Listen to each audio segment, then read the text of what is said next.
Donc, je vais vous présenter le plan de bassin Rhône-Méditerranée d'adaptation au changement climatique, qui est un document qui fait suite au précédent plan de bassin de 2014 et qui vise à proposer des actions sur comment dire, pour l'eau et les milieux aquatiques pour les 6 prochaines années, de 2024 à 2030. C'est une stratégie qui vise aussi à engager l'ensemble du bassin, des acteurs du territoire, puisqu'il est porté par le comité de bassin Rhône-Méditerranée. Et donc, de s'appuyer sur 30 défis qui seront à porter par tout le monde, hein, par tous, sur les enjeux principaux pour l'eau et les milieux aquatiques.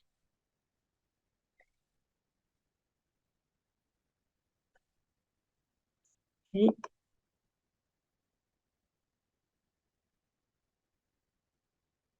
alors, attendez, faut que j'avance mes diapos comme ça. Très bien. Donc, avec le changement climatique, on va vers un climat plus chaud et plus sec, une augmentation en nombre des crues et en amplitude des crues sur le bassin, moins d'eau dans les rivières et dans les nappes, en particulier l'été, et puis surtout une fragilisation de la biodiversité liée à la dégradation de son habitat.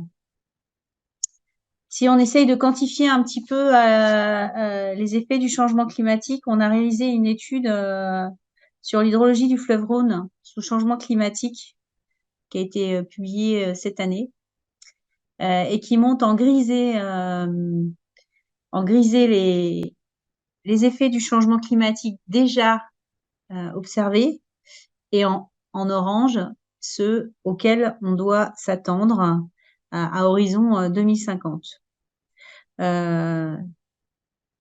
allez voir que le changement climatique, il est déjà là. Donc déjà, aujourd'hui, on a pu mesurer une augmentation de la température moyenne annuelle de 1,8 degré ces 60 dernières années, avec une moyenne annuelle qui peut aller jusqu'à 2,5 degrés et une moyenne observée notamment sur certains territoires plus régionalisés qui peut monter jusqu'à 3,6 degrés, notamment en Ardèche. À cette augmentation actuelle, on va avoir encore une élévation plus grande, puisqu'en tout, on pourra avoir une augmentation de 2,3 degrés de hausse de la température moyenne annuelle d'ici 2050, selon les projections de Météo France. L'augmentation de la température de l'air va créer une augmentation aussi de la température de l'eau. Sur le Rhône, il est par exemple prévu au nord une augmentation moyenne annuelle de 2,2 degrés et au sud du bassin du Rhône, une augmentation de 4,5 degrés de l'eau en aval.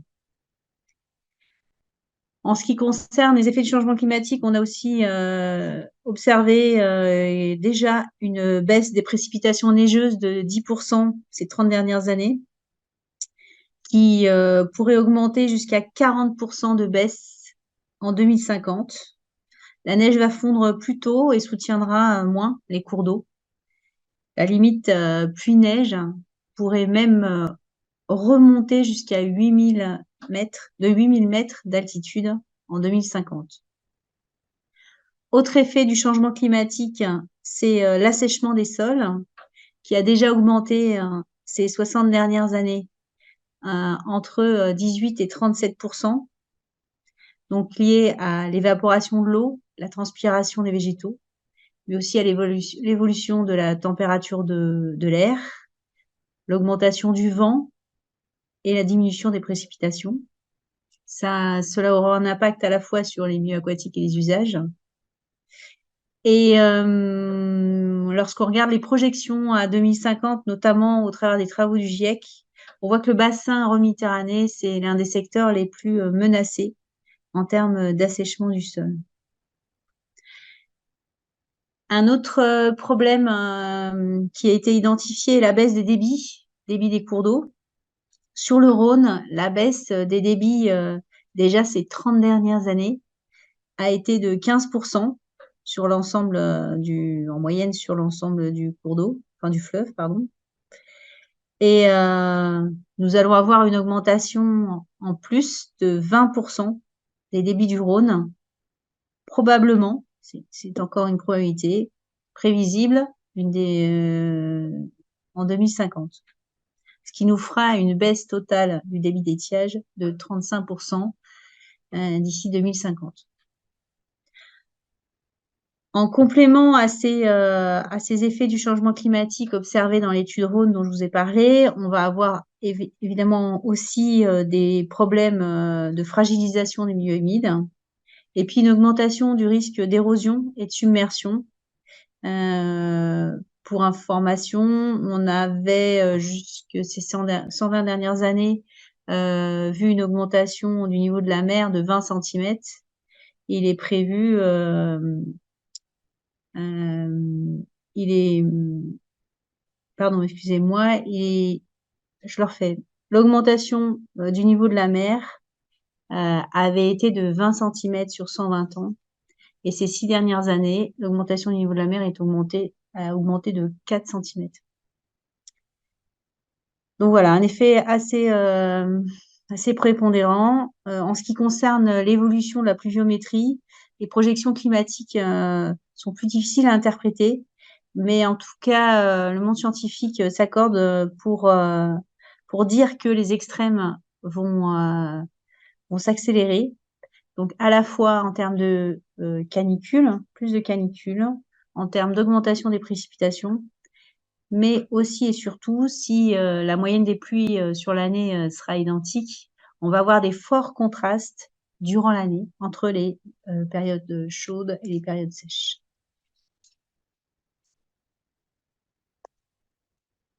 Donc, face à ces constats, le comité de bassin a décidé d'écrire un plan pour agir plus vite et plus fort, agir de façon massive avec 3 éléments clés.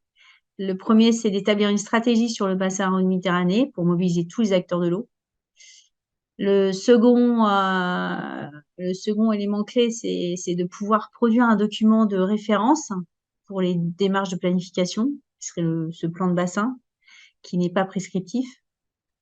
Et puis aussi de pouvoir s'appuyer sur le plan de sobriété en eau, enfin de pouvoir être, pardon, un plan de sobriété en eau qui s'appuie sur la déclinaison du plan eau sobriété qui a été élaboré en mars 2023 par le gouvernement et qui réclame une diminution de 10% des prélèvements sur l'ensemble du bassin. 6 incontournables sont intégrés dans ce plan de bassin pour s'adapter. Le premier, c'est consommer moins d'eau, en lien avec le plan eau. Le plan d'adaptation au changement climatique cible expressément une réduction des prélèvements de 360 millions de mètres cubes par rapport à 2019, qui seront répartis, puisqu'on attend que ce plan soit validé, à hauteur de 240 millions de mètres cubes, donc moins 16% pour l'eau potable, de réduction des prélèvements. Une réduction des prélèvements de moins 15% pour l'industrie et les activités économiques.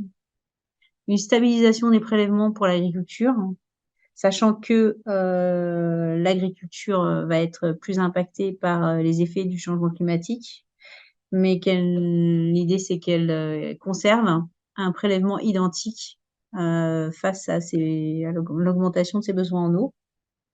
Et puis pour l'agriculture, un objectif un peu plus ciblé sur les territoires qui sont en déséquilibre, où il y a des projets de territoire pour la gestion de l'eau, les PTGE, avec une économie d'eau à faire de 100 millions de mètres cubes.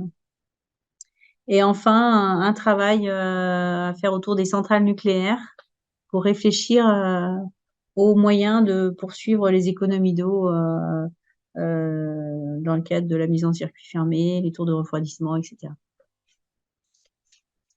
Le deuxième incontournable, c'est la préservation et la restauration des écosystèmes sains et fonctionnels. Donc, l'objectif, c'est de pouvoir accueillir une biodiversité plus riche, qui résiste aux températures, qui soit un atout aussi pour limiter les crues, les faibles crues. Le troisième incontournable, c'est de s'appuyer sur les services rendus par les sols. C'est une nouveauté. Donc, nouveauté de mettre en avant les services rendus par les sols, puisque on s'appuie aussi sur des actions qui existaient déjà, comme infiltrer en amont, augmenter la porosité aussi et la rétention en eau des sols, au travers de différentes actions d'aménagement du territoire, de pratiques agricoles, etc. Le quatrième incontournable, c'est d'établir des stratégies locales concertées. Donc, pas d'adaptation sans concertation, sans dialogue territorial, sans partage du diagnostic sur les territoires, des effets du changement climatique sur les milieux, conserver la solidarité amont-aval des bassins versants, imaginer toutes les solutions, donc en réfléchissant à tous les usages de l'eau et la préservation des milieux aquatiques. Cinquième incontournable, c'est planifier les solutions de demain. Donc, c'est-à-dire de s'engager sur des démarches de prospective, de réaliser des analyses économiques, des analyses coûts-bénéfices sur les actions qui peuvent être engagées pour voir un peu les effets des travaux qu'on réalise aujourd'hui par rapport aux besoins en eau qu'on aura demain. S'appuyer sur les solutions fondées sur la nature. Et puis, augmenter aussi les réflexions participatives pour associer tout le monde sur les évolutions de posture et de pratiques demain. Et enfin, dernier incontournable, c'est de s'appuyer sur le schéma directeur d'aménagement et de gestion des eaux Rhône-Méditerranée et du plan de gestion des risques industriels, des risques d'inondation, qui sont les premiers pas qui permettent de faire face aux effets du changement climatique. Le plan de bassin, il est structuré ainsi. On a d'abord la présentation des 5 enjeux sur lesquels il va falloir être attentif en matière de préservation de l'eau et des milieux aquatiques. 5 enjeux définis, identifiés au travers d'une synthèse de la littérature scientifique qui nous a permis de cibler l'enjeu de baisse de la disponibilité de la ressource en eau souterraine et superficielle, la perte de la biodiversité aquatique et humide, l'assèchement des sols, la détérioration de la qualité des eaux et l'augmentation des risques naturels liés à l'eau par submersion et inondation. Ces 5 enjeux peuvent être préservés, atténués au travers d'un panier de solutions qui a été construit pour chaque enjeu.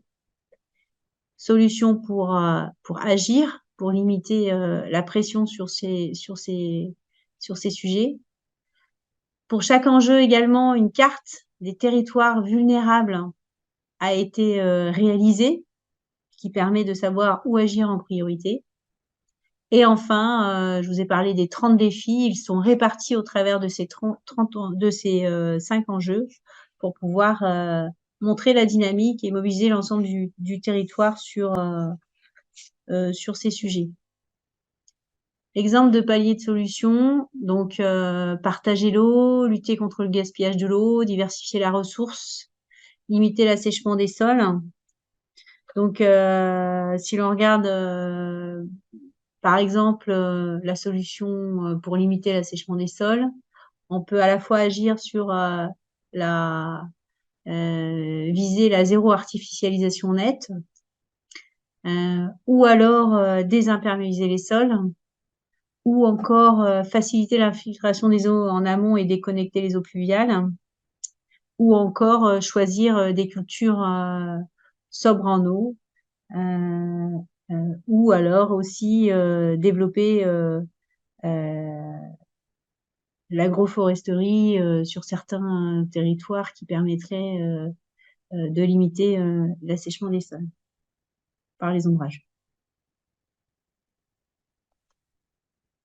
Autre type de solutions donc qui sont prévues suivant les enjeux, on a préserver la biodiversité, restaurer les habitats naturels, renforcer la maîtrise des pollutions ou prévenir les inondations. Sur ces sujets-là, on peut faire un zoom sur la préservation de la biodiversité.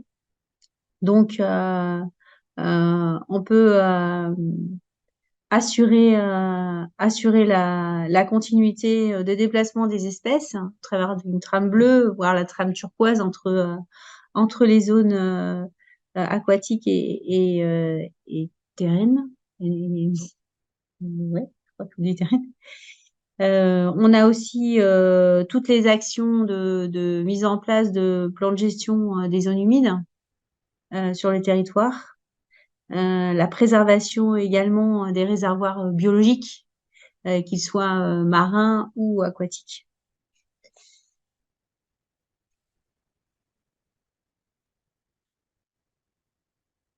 On a vu qu'on avait 5 enjeux, des paniers de solutions et, et l'idée c'est de savoir où agir en complémentarité et sur quel enjeu on va pouvoir intervenir. Pour cibler sur le plan sur le territoire, hein, sur l'ensemble du bassin méditerranéen, les actions les plus intéressantes. Une des plus-values du plan d'adaptation au changement climatique, le plan de bassin là, c'est d'avoir fait un diagnostic de la vulnérabilité des territoires aux effets du changement climatique.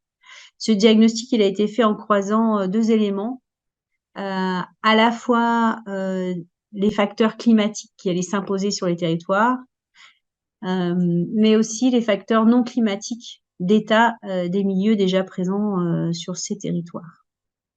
Les facteurs climatiques permettent d'avoir une idée de l'exposition des territoires aux effets du changement climatique. Ils ont été établis sur la base de simulations du climat à partir de modèles issus d'Explore 2, de simulations également des débits et qui nous permettaient à l'horizon milieu de siècle de pouvoir savoir quels étaient les effets de la météo sur le territoire. Le scénario visé au travers de ces modèles climatiques est le scénario le plus pessimiste, le RCP 8.5. En face de ces effets du changement climatique sur les territoires, effets climatiques, on a regardé la sensibilité des territoires à ces changements en regardant quel territoire était déjà sensible. Donc, de façon, on va dire, il fallait que les analyses soient quand même homogènes sur l'ensemble du bassin. Donc, on s'est appuyé sur l'état des lieux du schéma directeur d'aménagement et de gestion des eaux, sur les diagnostics de pression qui étaient identifiables et sur l'expertise aussi locale. Donc, le croisement de ces deux facteurs a permis d'identifier quels étaient les territoires les plus vulnérables aux effets du changement climatique. Je pourrais revenir dessus si vous le souhaitez. Donc voilà, sur les 193 sous-bassins versants d'usage, je prends l'exemple des zones humides pour lutter contre la perte de la biodiversité. On a fait une analyse des niveaux de pression sur l'espace humide de référence. Ça a donné la sensibilité des territoires aux effets du changement climatique pour les zones humides. On l'a croisé avec les effets probables d'évolution du climat et on a obtenu ces cartes de vulnérabilité. Sur chaque enjeu, on a à la fois, on va avoir une carte de vulnérabilité, vous allez voir, sur lesquelles les territoires peuvent cibler leurs actions là où ils sentent qu'ils sont les plus vulnérables. Parce que c'est vraiment l'intérêt de ces cartes de vulnérabilité, c'est d'avoir une graduation de la vulnérabilité des territoires sur l'enjeu qui a été identifié, en sachant que là où c'est le plus coloré, c'est là où les secteurs sont les plus vulnérables. Cela permet d'avoir sur l'ensemble du bassin, de pouvoir se dire, tiens, sur Nice, sur les 5 enjeux, l'enjeu prioritaire, c'est l'enjeu biodiversité zone humide.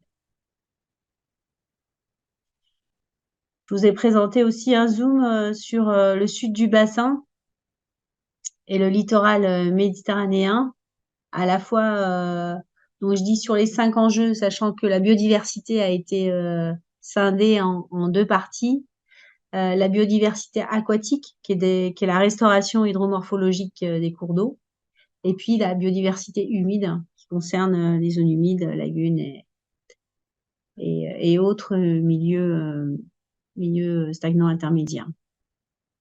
Donc sur le sud du bassin et le littoral méditerranéen, vous voyez que les problèmes de disponibilité de la ressource en eau vont être cruciaux.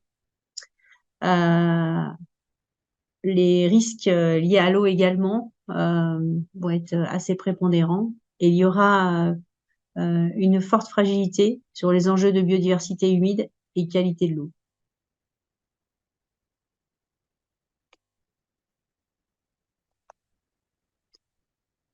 Encore un exemple pour vous montrer la possible utilisation des cartes de vulnérabilité sur les 5 enjeux qui vont être produits sur le bassin. Pardon, excusez-moi. Vous avez donc le panier de solutions, donc sur l'enjeu zone humide, donc à la fois pour préserver les milieux, restaurer les fonctionnalités des cours d'eau, restaurer le fonctionnement des zones humides et préserver les habitats marins côtiers.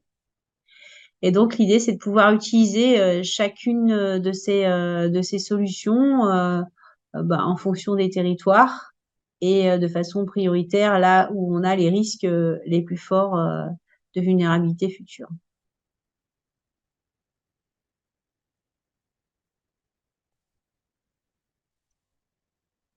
Un autre exemple d'utilisation du plan de bassin, puisqu'il aura une version informatisée aussi, c'est qu'on va pouvoir, à l'échelle de chaque bassin versant, qualifier les enjeux prépondérants pour savoir quelle action pourra être mise en œuvre, donc au niveau du bassin versant. Donc, je ne l'ai pas dit, mais donc je veux vous le préciser, c'est que quand on fait l'analyse de la vulnérabilité des territoires, on obtient une note finale entre 0 et 5 et 0 et 4 pour les risques. Et cette note, elle nous permet d'avoir les colorations sur les cartes, sur la graduation de la vulnérabilité des territoires. Les notes sont obtenues, comme je vous l'ai dit tout à l'heure, en croisant des modèles climatiques avec des états des territoires. Comme on a utilisé 11 modèles climatiques pour avoir une fourchette d'évolution des effets du changement climatique sur les territoires, on va avoir 11 notes de vulnérabilité. Et ensuite, on fait une moyenne des notes de vulnérabilité les plus principales. Ce qui vous donne par bassin versant ce degré de vulnérabilité. Et on a aussi les notes sur le degré de sensibilité intermédiaire qui vous permet de voir un peu comment agir si déjà vous pouvez agir. Le degré de sensibilité permet de savoir l'état actuel du territoire sur l'enjeu. Donc, par exemple, ici, on voit que sur la qualité de l'eau, on a déjà une très forte sensibilité, donc on peut déjà agir aujourd'hui. Mais en plus, demain, on aura un effet cumulé avec les effets du changement climatique. Donc, ce sera l'enjeu majoritaire sur lequel agir. Donc, pour chaque bassin versant, il y aura ce type de tableau disponible. Enfin, on a le plan de bassin pousse pour engager l'ensemble des acteurs du territoire à agir plus fort face aux effets du changement climatique. Donc pour cela, il y a une trentaine de défis pour les 5 enjeux qui sont répartis sur les 5 enjeux. Donc je vous en donne quelques exemples. Sur la disponibilité de la ressource en eau, un des enjeux, c'est de réduire les prélèvements de 10%. Donc ça engage à la fois des actions de travaux, mais aussi des actions réglementaires.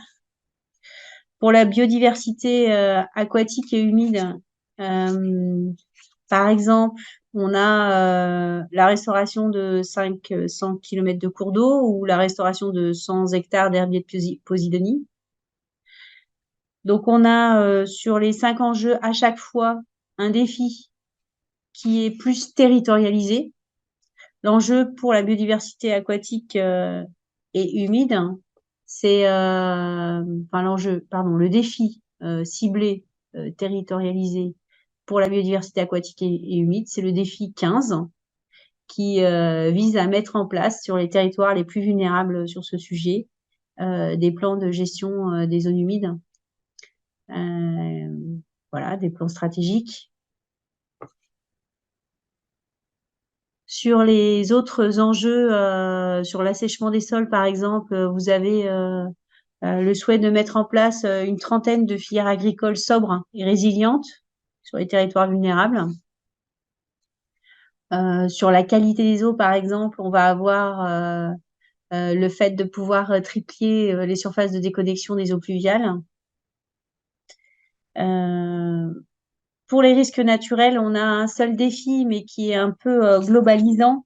C'est un défi sur les PAPI à mettre en place sur les territoires vulnérables, avec l'enjeu de pouvoir réfléchir dans les scénarios à des solutions fondées sur la nature, à renforcer les alertes, à faire des études de ruissellement si nécessaire, et des études sur les risques de submersion marine dans ces PAPI, qui ne sont pas toujours mises en œuvre. De façon globale également, le plan de bassin pousse à nourrir une ambition collective. Donc là, on a des défis un peu plus transversaux. Donc les défis, c'est de pouvoir lancer des formations eau et climat à l'ensemble des acteurs, de mettre en place un réseau de suivi des températures de l'eau, de mettre en place des observatoires d'évolution des milieux et des espèces, et puis également de s'appuyer sur des instances de concertation multi-acteurs, multi-usages, pour pouvoir s'adapter sur l'ensemble des bassins versants. Voilà. Donc, ce plan de bassin d'adaptation au changement climatique vise à être. Donc, ça fait 2 ans et demi qu'on travaille sur le sujet avec tous les acteurs du bassin, comité de bassin, autres partenaires, ADEME, CEREMA, régions et acteurs locaux parfois. Donc, et les services de l'État au niveau départemental aussi. Donc, le plan de bassin vise à être adopté par le comité de bassin le 8 décembre 2023. Donc, il y aura un événement en presse. L'idée, c'est qu'il puisse être connu de tous, que chacun puisse avoir en main les solutions qui sont possibles sur leur territoire, qu'ils puissent aussi voir les effets du changement climatique sur leur territoire, leur vulnérabilité, et puis qu'ils puissent aller cliquer, ils auront l'ensemble des résultats du diagnostic de vulnérabilité sur les 193 bassins versants. Et on s'attend à ce que tout le monde participe et accompagne ce plan de bassin d'adaptation au changement climatique pour qu'on puisse être encore plus efficace à l'avenir.